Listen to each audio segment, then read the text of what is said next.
Hello, good morning, good afternoon, and good evening, Matibay students! Welcome to Matibay Class! Ayan, welcome to our business mathematics. And ayan, Sir Jason, mahaba-haba ang time na nakapagpahinga tayo.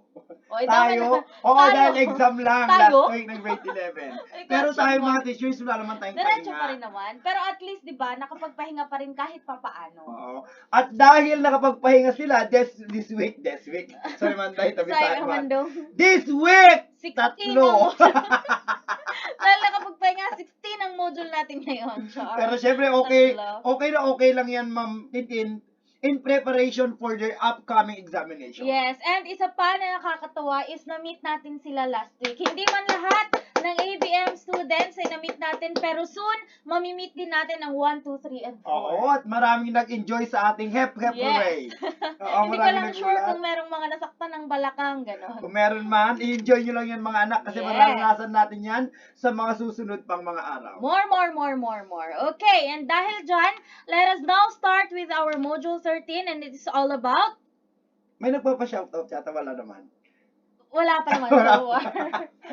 Baka tatanungin mo ako, wala ko. Alam ko, pero Ah. next week na.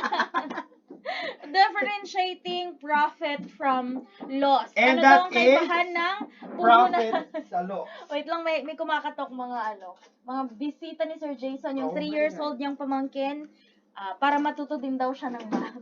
Hi, baby! Guwapo. Okay, Lakad. our topic for module 13 is all about differentiating profit from loss. Okay, and for this topic, we have 3 objectives. First is to differentiate profit from loss. Okay? And second one, may paikot is to illustrate how profit is obtained and how to avoid loss in a given transaction. Lastly, ayan, show at least 75% mastery of the past lesson. Actually, gusto ko yan dapat 100%. Oo, Bakit? Kasi after nito, meron silang written work. Ay, okay. Nailusot mo yun, nailusot mo. Okay, let's go on first with our definition of terms bago tayo mag-proceed sa solving and the formula. First is... Okay, sama-sama na tayo dito mga anak. Net Oo, sales. na. Take note that when we say net sales, it is the amount of money received for goods sold, less discounts, refunds, and allowances. Dami. Okay? Ililess mo na lahat dyan. Oo, so net sales yun. Next, refund. Familiar tayong lahat Oo. dyan. Are payments made to customer for returned merchandise, defective goods, and other reasonable adjustments. Oh, example ng refund. Kunwari bumili tayo ng isang item sa SM o merong depekto, hindi natin nakita, then we can have our refund. Or Yeah. nasira ng hindi Wow. inaasahan or hindi po natin fault. So, pwede natin i-refund yan basta merong Yes. resibo.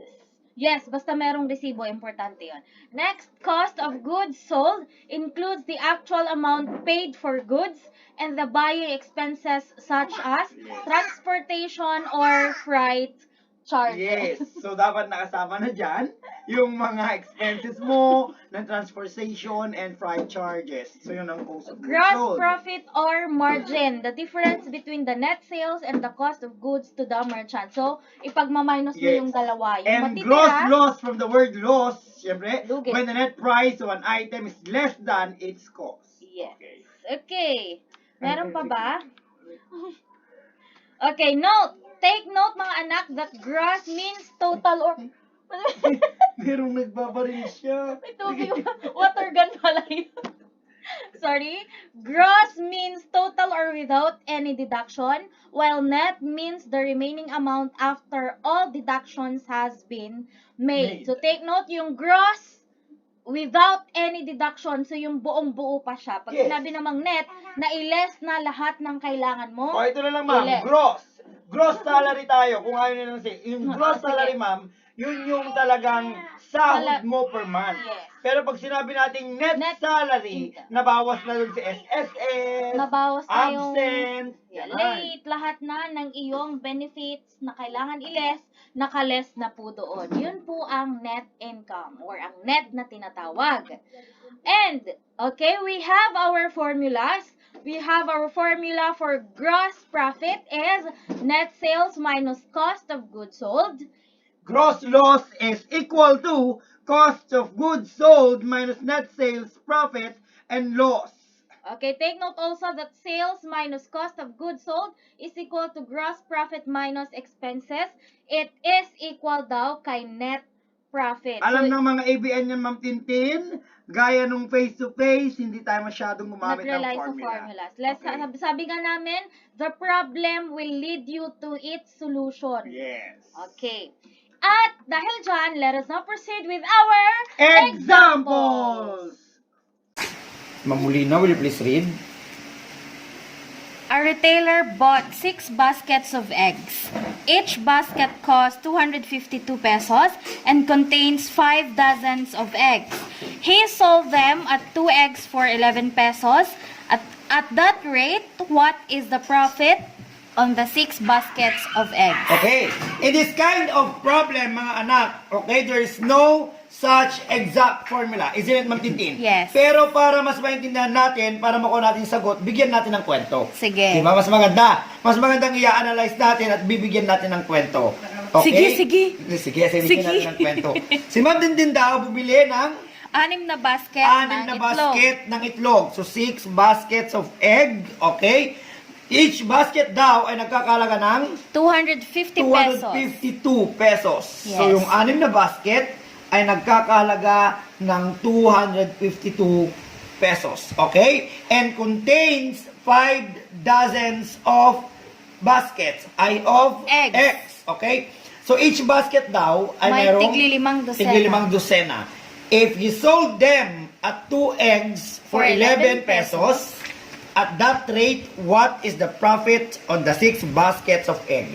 Una, tingnan muna natin kung magkano pinabili mo. So that is 6 times 252.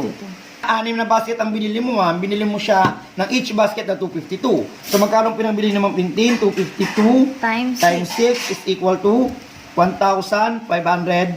12. Isn't it? Now, ma'am, kukunin natin kung ilang piraso meron lahat ng itlog mo. Okay? So, itlog na nabili mo. Wala 6 akong basket. Okay? Tama po, ma'am? Yes. 6 basket. And sabi niya, contains 5 dozens of eggs. So, times Times 5. Ilang pong piraso ang dozen, ma'am? 12. 12. So, times 12. 12. Okay? So, let's see. So, 6 times 5 times 12 is equal to 360 pieces of eggs. Next, magkano mo daw ibibenta, ma'am? 2 pesos. Yung 360 mo daw ay ibibenta mo ng 2 pieces for 11 pesos. okay, 11 pesos For 2 pieces. for 2 pieces. Isn't it? So our formula is 360 times 11 divided by 2. This is equal to 360 times 11 is equal to divided by 2. So yung egg mo na 360 pieces ay nabenta mo ng 1,980. Ito ang pinagbilintahan mo. Ito ang sales. Ang tawag dito, ma'am? Tatawagin natin itong puhunan. Principal. Okay? Or principal. Okay? Magkano daw ang iyong kinita? Okay? Of course, 1,980 minus 1,512. Isn't it, ma'am? Yes. Pinagbentahan, pinuhunan. Yes. Pinagbentahan, pinangbili. Okay? So, 1,980 minus 1,512, ang kinita ni Ma'am Tintin sa 360 na eggs ay 468 pesos. Maliwanag po ba, Ma'am Tintin? Yes. That is all about number 1. Let's have example number 2. Ronald buys a pair of tennis shoes for 3,680. Napakamahal namang shoes yan. And sells it again of 7.5%. For how much does he sell it? So, bumili daw, parang buy and sell ito. Yes. Bumili siya ng sapatos na nagkakalaga ng 3,680. Tas Pero binenta ibibenta raw niya, tumubo daw siya ng 7.5%. Okay? First, we have to know ano nga ba ang 7.5. Okay? Let's first convert 7.5 into improper fraction. Again, para mas madali ang mag-compute. And to convert that, 2 times 7, Ma'am Tintin. 14. That's 1. 15 all 15 all over over 2. 2. So 7.5% is also equal to 15 all over 2. Okay? So 15 all over 2, 15 divided by 2, this is percent. Take note, this is percent is equal to, meron ka ngayong 7.5%. Take note, In order for you to convert 7.5% into decimal number, you have to divide it by 100. So 7.5 divided by 100 is equal to, meron tayong 0.075. Mas madali kasi mag-compute, ma'am. So this 0.075, multiply natin kay 3680 times 0.075, that is equal to what? 3680 times 0.075 is equal to 276. Kung ang tanong sana, ma'am, kung magkano tinubo niya, ang Yan sagot ang na natin is 276. Pero ang kanyang tinatanong how Kung magkano much niya binenta. does he sell it? Kung magkano niya ibinenta. So all we have to do is to add 3680 plus, okay, 276. Ang pinagbenta po niya doon is 3680 plus 276. That is equal to 3,956. Again, 3,956 ang kanyang pinagbentahan sa shoes. Pero kung ang tanong, ma'am, ay tubo, that is equal to 276. Yes, sir. Okay. Let's proceed to problem number 3. Jenny buys a calculator for 720. Okay, medyo mahal. And sells it at a loss of 6 2/3%. So dito naman, ma'am, bumili siya. Tapos, Binenta binenta niya mas niya, mura. pero nalugi siya. Kaya mas mura niya binenta. Of 6 2/3%. How much does she sell it? So, nagkaroon tayo dito ng profit loss. Loss, Okay? So, 6 2/3, i-convert muna natin siya, ma'am. That is, obviously, 6 2/3%. Kung i-convert po natin siya sa improper, that is equal to 20 all over 3%. 3%. Isn't it, ma'am? Yes. Okay? But 20 all over 3% using our calculator, 20, sige, dito tayo, 20 all over 3 percent, or mag-percent kasi, ma'am, gagawin natin ano, 20 all over 3, okay? Okay? I-divide natin siya, right? Kay 100. Isn't it? Yes. So, meron tayo ngayon 0.0666, something like that. Then, i-multiply po natin yung original price, which is 720. Ang nakuha natin is 48. times, ano yun? 720. That is equal to 48. Since naglugi siya ng 48, ibabawas natin sa 48 kay 720. Subtract. 720 ngayon, minus 48 is equal to 672. So, nabenta po niya yung calculator ng 672 na nabili niya ng 720 at nalugi siya ng 48 pesos. Yan ang kwento ng ating problem number 3. Mabuhay. Okay, number 4, ma'am. In selling a pan for 810 pesos, some gains 8%. Okay? For how much did he purchase it? So, medyo, ano to, ma'am, complicated. Confusing siya. Kasi nga tinatanong niya ngayon, ma'am, kung magkano ang pinangbili niya. Okay? Na kung saan yung pinangbili niya, nung binenta niya, ay nagkaroon siya ng 8% na tubo. O nabenta niya ng 810. Okay? In that particular problem, ito ang ating magiging solution yan, ma'am. So, yung money, or yung pinagbentahan niya, which is 810, okay po, divided by 1 is constant, plus the percent. 8% is also equal to 0.08. So, 810, okay, all over, but 1 plus 0.08 is equal to 1.08. Okay, so let's compute on our calculator. 810 divided by 1.08, nabenta po niya yan ng 700, nabili niya yan ng 750. And it makes sense. Why, ma'am? Kung titingnan mo, kung nabenta niya yan ng 750, nabili niya ng 750, i-multiply mo yung 0.08, okay, tingnan natin, kung lalabas sa 810, 750 times 0.08, okay, that is 60 pesos. Plus. Kung ipapu-plus mo yan, 750 plus 60, lalabas na ngayon yung 810. So, it makes sense na ganyan ang ating formula. Solution. Okay. Last problem tayo, mga anak. And our problem number 5 is this. Ma'am Tintin, pakibasa po. A merchant bought a consignment 8 dozens of women's locks for 24,350 less 20%. 3 dozen slocks were sold at 375 per piece. But as the style did not appeal to the public, sandali, nilipad, the rest were sold at 275 each.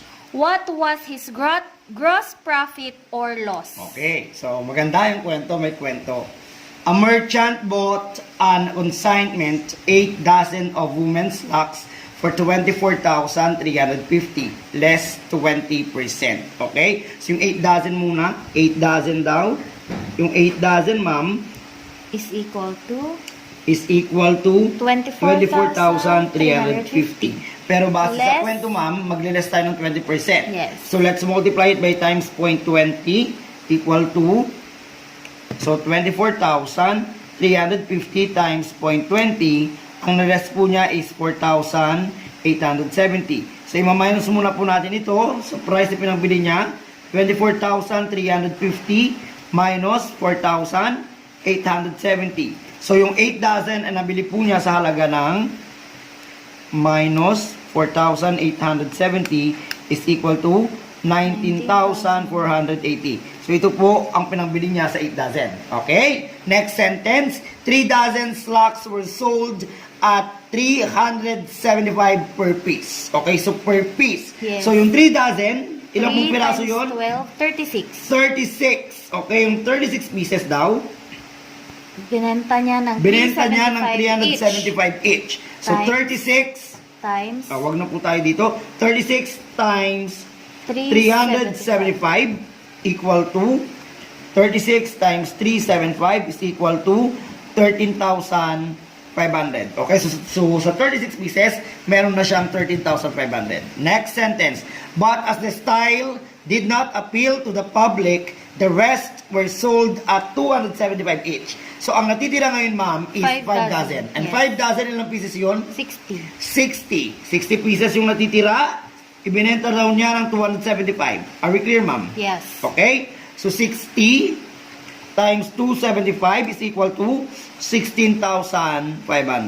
Okay? So nabenta niya ngayon ng 13,500 nung una, tapos 16,500 yung natitira. Okay? Let's add 13,500 plus 16,500. Ang nabenta niyang lahat is 30,000. Ang tanong, mayroon ba siyang loss o mayroon siyang kita? Meron siyang kita. Meron siyang kita kasi mas mataas ang pinagbentahan niya Kesa pinambili. kesa sa pinangbili. Aalamin natin Kung kung magkano ilan ang o kinita. magkano ang tubo niya. 19,480. Kita, pinangbili. Okay? So 30,000 minus 19,480, that is equal to 10,520. That's all about day 13, mga anak. I hope na-gets nyo at naintindihan. For any question, alam nyo naman na you can always reach me on my messenger. Just log on to Just log on to www.aaron